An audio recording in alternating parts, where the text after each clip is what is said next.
நான் ஹசன் முகமது. என் மனைவியின் பெயர் ஃபாத்திமா. எங்கள் திருமணம் நடந்து 20 வருடங்கள் ஆகிவிட்டன. இந்த நீண்ட காலத்தில் எங்களுக்கு குழந்தைகள் பிறக்கவில்லை.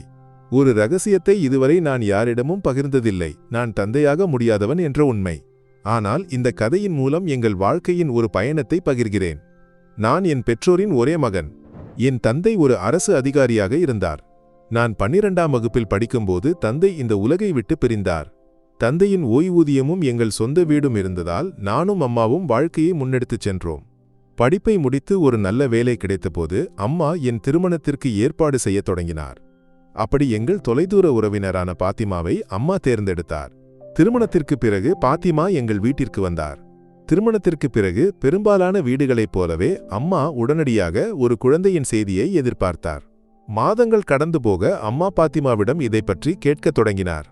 ஒரு நாள் நான் அம்மாவிடம் தனியாக பேசினேன். அம்மா, பாத்திமாவிடம் இதை பற்றி மீண்டும் மீண்டும் கேட்காதீர்கள். இது இறைவனின் அருள். அவர் முடிவு செய்யும் நேரத்தில் நமக்கு ஆசீர்வாதம் கிடைக்கும். அம்மா அதை புரிந்து கொண்டாலும் நான் ஒரே மகனாக இருந்ததால் அம்மாவுக்கு அமைதியின்மை ஏற்பட்டது. இப்படி 2 வருடங்கள் கடந்து போயின. நான் இந்த விஷயத்தை தீவிரமாக எடுத்துக்கொண்டேன். நானும் பாத்திமாவும் நகரத்தில் உள்ள சிறந்த மருத்துவரை அணுகினோம். பரிசோதனைகள் செய்து 1 வாரத்திற்கு பிறகு அறிக்கை கிடைக்கும் என்று அவர்கள் கூறினர். அன்று அலுவலகத்திலிருந்து திரும்பிய நான் ஆய்வகத்திற்குச் சென்று அறிக்கைகளை வாங்கினேன். வீட்டிற்கு செல்வதற்கு முன் அறிக்கைகளை திறந்து பார்த்தேன். முதலில் பாத்திமாவின் அறிக்கையை பார்த்தேன். எல்லாம் சாதாரணமாக இருந்தது. நான் நிம்மதியடைந்தேன். பின்னர் என் அறிக்கையை திறந்தேன். அதை படித்தபோது என் கைகள் நடுங்கின. நான் தந்தையாக முடியாதவன் என்று அறிக்கை தெளிவாக கூறியது. நேராக மருத்துவரிடம் சென்றேன். அவர்கள் கூறினர், ஹசன், மருந்துகள் உள்ளன, ஆனால் இயற்கையான இந்த குறைபாட்டை சரிசெய்வது மிகவும் கடினம். மருந்துகளை முயற்சிக்கலாம், ஆனால் உறுதியாக சொல்ல முடியாது. மனதில் பெரும் கவலையுடன் வீட்டிற்கு திரும்பினேன்.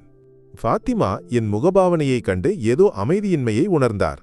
1 கிளாஸ் தண்ணீருடன் என் அருகில் அமர்ந்து கேட்டார், என்ன கவலை? நான் அறிக்கையை அமைதியாக அவரிடம் கொடுத்தேன். அதை படித்தபோது பாத்திமாவின் முகம் வெளுத்தது. சிறிது நேரம் பேசாமல் இருந்த பிறகு நான் கேட்டேன், இனி என்ன செய்வோம் பாத்திமா? பாத்திமா ஆழமாக மூச்சுவிட்டு கூறினார், உனக்கு இந்த குறைபாடு இருந்தால் நான் அதை பற்றி யாரிடமும் சொல்ல மாட்டேன். உன் அம்மாவிடம் கூட சொல்ல மாட்டேன்.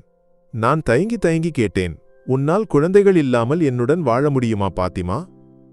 பாத்திமா அழகாக பதிலளித்தார், இறைவன் உன்னை எனக்காக தேர்ந்தெடுத்தான்.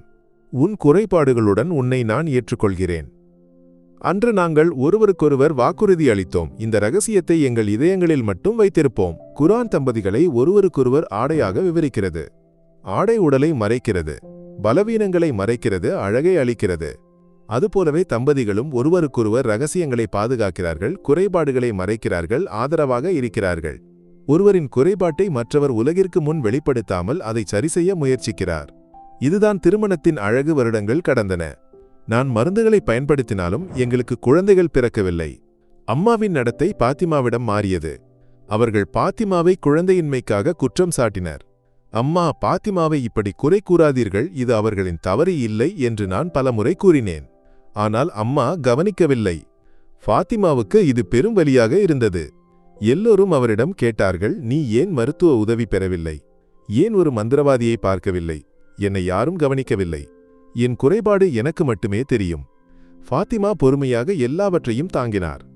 என் குறைபாட்டை பற்றி ஒருபோதும் என்னை குற்றம் சாட்டவில்லை. என் ரகசியத்தை 20 வருடங்களாக அவர் இதயத்தில் பாதுகாத்தார்.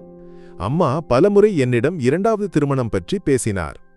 ஒருமுறை அம்மா அயலவர்களிடம் கூறுவதை நான் கேட்டேன், ஹசனுக்கு மற்றொரு திருமணம் செய்ய வேண்டும். பாத்திமா அவனுக்கு ஏதோ மந்திரம் செய்துவிட்டாள். நான் உள்ளுக்குள் வேதனைப்பட்டேன். என் குறைபாடு அம்மாவுக்கு தெரிந்தால் என்ன ஆகும்? பாத்திமாவை விட்டு பிரிய அவர்கள் அனுமதிப்பார்களா? ஒருபோதும் இல்லை. மனிதன் எவ்வளவு சுயநலவாதி! 20 வருடங்களுக்குப் பிறகு எங்கள் வாழ்க்கையில் ஒரு திருப்புமுனை ஏற்பட்டது. ஒரு நாள் அலுவலகத்திலிருந்து திரும்பும்போது நான் பாத்திமாவை அழைத்தேன். இன்று இரவு நாம் ஐஸ்கிரீம் சாப்பிடப் போகலாம். பாத்திமா பதிலளித்தார், நாம் மட்டும் சென்றால் அம்மாவுக்கு வருத்தமாக இருக்கும். வீட்டிற்கு ஐஸ்கிரீம் வாங்கி வருவோம். ஃபாத்திமாவின் இந்த அன்பு என்னை எப்போதும் ஈர்த்தது. நான் ஐஸ்கிரீம் வாங்கி வீட்டிற்கு வந்தேன். நாங்கள் மூவரும் ஒன்றாக உணவு உண்டோம். அம்மா பிரார்த்தனைக்கு சென்றார். நாங்கள் அறைக்கு திரும்பினோம். பாத்திமா கூறினார், அம்மா பிரார்த்தனை முடித்த பிறகு ஐஸ்கிரீம் எடுப்போம். நான் சம்மதித்தேன். நான் குளியலறைக்குச் சென்றேன். திரும்பி வந்தபோது அதிர்ச்சியளிக்கும் ஒரு காட்சியை கண்டேன். 2 இளைஞர்கள் அறையில் நின்றனர். ஒருவன் பாத்திமாவின் வாயை பொத்தியிருந்தான், மற்றவன் துப்பாக்கியை என்னை நோக்கி நீட்டியிருந்தான். நான் கைகளை உயர்த்தினேன்.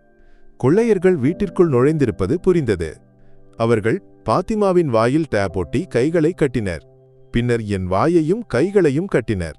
ஒருவன் துப்பாக்கியுடன் எங்களை கண்காணித்தான், மற்றவன் வீட்டை முழுவதும் தேடினான். அவர்கள் மொபைல் போன்கள், லேப்டாப், நகைகள், பணம் ஆகியவற்றை ஒரு பையில் நிரப்பினர். நான் நினைத்தேன், இப்போது அவர்கள் செல்வார்கள். ஆனால் அவர்கள் ஒருவருக்கொருவர் ஏதோ முணுமுணுத்தனர். ஒருவன் என்னை பிடித்து அம்மாவின் அறைக்கு தள்ளி கதவை வெளியிலிருந்து பூட்டினான். பாத்திமா தனியாக இருந்த அறைக்கு அவர்கள் சென்றனர். என் இதயம் படபடத்தது. அவர்கள் என்ன செய்யப் போகிறார்கள்? பாத்திமாவின் பாதுகாப்பிற்காக நான் இறைவனிடம் வேண்டினேன். ஆனால் அந்த நாளில் பிரார்த்தனைகளுக்கு பதில் கிடைக்கவில்லை. 15 நிமிடங்களுக்குப் பிறகு கதவு திறக்கப்பட்டு மூடப்படும் சத்தம் கேட்டது. அவர்கள் சென்று விட்டார்கள் என்பது புரிந்தது. நான் டேப்பை சுவரில் தேய்த்து கிழித்து வாயிலிருந்து டேப்பை உரித்தெறிந்தேன். பாத்திமாவிடம் ஓடினேன். அவர்களின் நிலையை கண்டபோது என் இதயம் உடைந்தது. கொள்ளையர்கள் எங்கள் வீட்டின் மரியாதையையும் திருடிவிட்டிருந்தனர். நான் பாத்திமாவின் டேப்புகளை அவிழ்த்து அம்மாவின் அறைக்கு ஓடினேன். அம்மாவையும் விடுவித்தேன். நான் பாத்திமாவை ஆறுதல் படுத்த முயன்றேன். தண்ணீர் கொண்டு வந்தேன். அந்த இரவு எங்களுக்கு ஒரு பேரழிவாக இருந்தது. மறுநாள் காவல்துறையில் புகார் அளிக்க வேண்டும் என்று நினைத்தேன். அம்மா கூறினார், எதுவும் மாறாது, வெட்கக்கேடு மட்டுமே ஏற்படும். ஆனால் இந்த கொடூரர்களை தண்டிக்க வேண்டியது அவசியமாக இருந்தது. நாங்கள் காவல்துறையில் புகார் அளித்தோம். 15 நாட்களுக்குப் பிறகு பாத்திமாவின் உடல்நிலை மோசமடைந்தது. மருத்துவரை பார்த்தபோது நாங்கள் அதிர்ந்தோம். பாத்திமா கர்ப்பமாக இருந்தார். பாத்திமா என்னை பார்த்து, இனி என்ன செய்வோம்? அம்மாவுக்கு உண்மை தெரிந்தால் என்னிடம் கடுமையாக இருப்பார். நான் கூறினேன், உன்னை நான் ஒருபோதும் கைவிடமாட்டேன் பாத்திமா. அன்று அம்மா என்னை அழைத்து, ஹசன், உனக்கு மற்றொரு திருமணம் செய்ய வேண்டும். பாத்திமாவை விட்டுவிடு. நான் பதிலளித்தேன், அம்மா, பாத்திமா என் குழந்தையின் தாயாகப் போகிறார். அம்மா அதிர்ந்தார். அது எப்படி? நான் கூறினேன், அந்த ஐஸ்கிரீம் வாங்கிய நாளில் எங்களுக்கு இந்த செய்தி தெரிந்தது. அம்மாவுக்கு ஆச்சரியம் அளிக்க வேண்டி மறைத்து வைத்தோம். அம்மா மகிழ்ந்து ஃபாத்திமாவை பராமரிக்கத் தொடங்கினார்.